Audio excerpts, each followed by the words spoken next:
5 orang atau 5 aktivis NU yang akhirnya menimbulkan kegaduhan di Indonesia sepulangnya dari Israel. Kelima orang ini, kalau kita lihat fotonya, boleh ditampilkan teman-teman, tolong di zoom out supaya kita bisa melihat foto-foto kelima pemuda ini. Ini adalah akar masalahnya ya.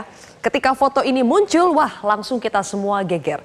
Tidak hanya kita melihat ada orang-orang Indonesia di sini, tapi kalau Pak JK itu menyoroti bagaimana mereka tersenyum.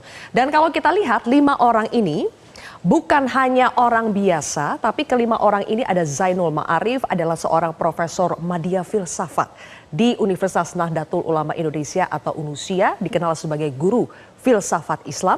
Kemudian ada Munawar Aziz yang merupakan sekretaris umum PP Pagar Nusa. Ini juga adalah organisasi pencaksilat NU. Ada juga Syukron Makmun yang merupakan mantan wakil ketua PWNU Banten. Berikutnya ada Nurul Bahrul Ulum dan juga